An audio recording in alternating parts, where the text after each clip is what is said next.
Hi, I'm Gary Fisher with Background Investigations.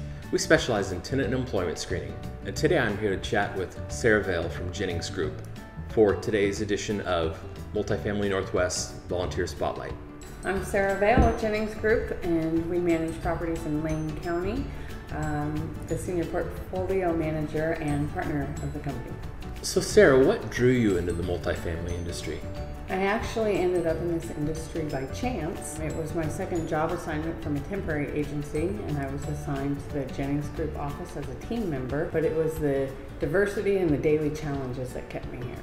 What were you doing before you joined our industry? I went to college for early childhood education with the intent of being a preschool teacher, and then after college I did a few various jobs, a cashier, some reception work. I worked for a small tow company, and then was assigned through a temporary agency to the Jennings Group office, and have been there 22 years and counting now. The rest is history. It is. Yeah. So when you first started in the industry, what was a big challenge that you faced, and how did you overcome that?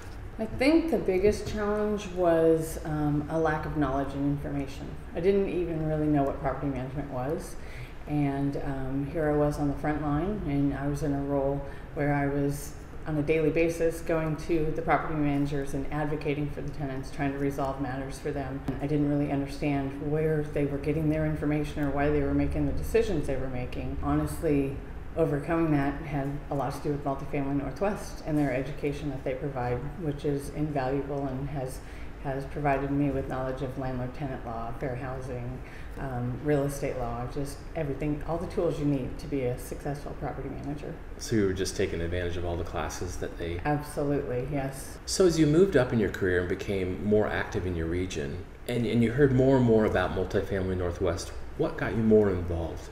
Well, Jennings has been a member of Multifamily Northwest as long as I can remember. So we've always been somewhat active. But in 2012, I was coming back from maternity leave after having my fourth, fondly referred to as our oops blessing, my fourth daughter, our late in life baby. And I was feeling really disconnected. There's a lot of changes and shifts going on within our company. I was licensed, but newly licensed. And someone from Multifamily Northwest from the board approached me and asked me to join. They had previously, but in property management, you never have time. Right. It's like, I don't have time for that. So at that point, because I was feeling a little disconnected and out of sorts, I accepted and attended a board meeting as a guest, and I've been on the board ever since as a committee member and involved in the different committees, the social committees and the education committees. So you saw benefits right away that you just decided that you had to stay connected? Absolutely. It definitely provides you with connections with your peers within the industry, not just within your company, and resources that are invaluable. You need people to lean on and people to go to with questions. Right. Things are always a challenge, so it's definitely provided me with a good direction. So I know you've been a long-time volunteer for Multifamily Northwest. Can you tell us about some of the events or some of the different committees that you've been involved in? The most successful and the one I'm most proud of would be the School of Hope project we did last year. Right. Just to give you a little background and story and where that came from. About 2 years ago, I moved to Cottage Grove, which is a small community outside of Eugene, and I was looking for a daycare for my 4-year-old daughter. I came across a little school called Great Days, and Great Days is a big part of the Cottage Grove community, which I was unaware of. But the more I talked to people, either they had gone there, their kids had gone there, they currently went there, everybody knew about Great Days. So I went to the school to check it out. I was very impressed with the staff and the program, but the facility itself was an old little kind of run-down old building. My daughter started attending there, and they had a family night. And they provided dinner, and all the kids get up and sing and perform, and they have a big audience set up, so we were doing that. And at the end of it, it was announced that this was actually their annual board meeting. So the board got up on the stage and started talking about their goals and projects for the year. And as I'm sitting there, I'm thinking, I so need to be part of this. This is part of my daughter's daily life. I need to get involved in the community. But I work full-time. I recently was an owner of a management company. I have 4 kids. My husband works nights. 2 of my kids have epilepsy. Time is something I don't have. Right. But as I'm rolling this around in my head, I'm thinking, this is a big Home of Hope project. and I may not have time, but I have resources, and I have something to offer. So after the meeting, I approached the director and kind of talked to her briefly about it, and her eyes literally started to tear up, and she was like, "What? Are you kidding me?" So I presented it to the Southern Willamette Valley boards as our charity for the year, and everybody was just all excited about it and agreed to it. The project itself was so heartwarming and so impactful for the entire community. This is a facility where every night when I go to pick up my daughter, it was getting dark, it was wet and rainy, and their parking lot was complete gravel with lots of potholes, and their exterior lighting was one light over the door. So you literally had to jump over puddles to get to the front door in the dark to get to your child. But the program was so well run that people just put up with that, that's just what you did. So we were able to asphalt the entire parking lot, rewired the exterior lighting, we painted the entire inside of the facility.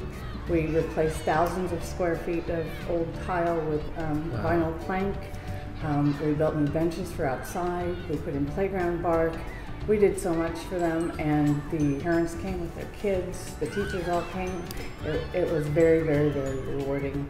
And every day, we also put up a brand new ID sign. We had a plywood sign that was hand painted. Right. We had a metal main ID sign custom made for them. And it was just an amazing event that I was so honored to be part of. It's a perfect example of where property managers and suppliers for the association came together for obviously a fabulous project. And we also were able to receive a bunch of donations of gift cards and supplies. A lot of it came from Multifamily Northwest.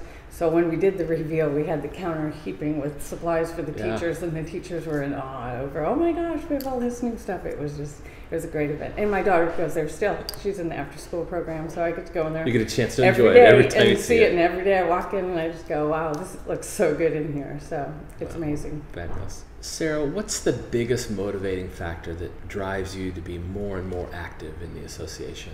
I think that, not just volunteering for events like School of Hope and things, but being active with the board and involved in the direction, the industry goes as much as I can be.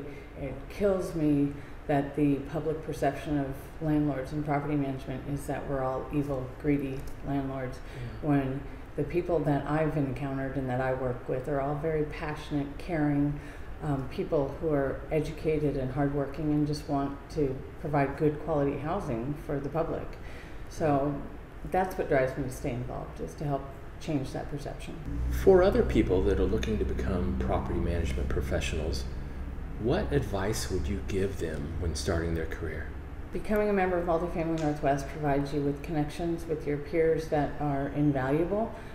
It gives you resources to turn to when things get hard, and it also keeps you abreast of the direction the industry is going in. Yeah, that's fabulous advice. The key is involvement, for sure.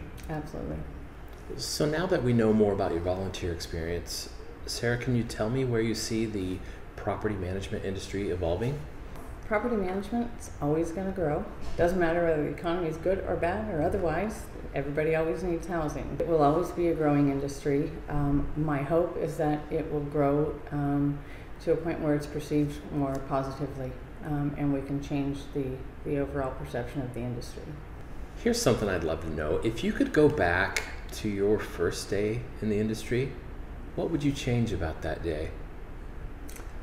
Well, I don't know that I would change anything. I'm a firm believer that you can't just go to school, get licensed, and be a great, successful property manager.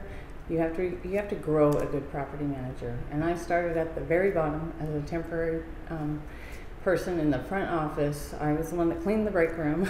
Right. And now I'm 1/3 owner of one of the biggest management companies in Eugene. So hard work and sticking to it. And I've worked in every position within the company. I've done maintenance, I've done on-site, I've done front office, I've done accounting. You name it, I've done it, and that's why I have a good perception and I'm successful today. Sarah, what's your absolute favorite Oregon place to visit, and why?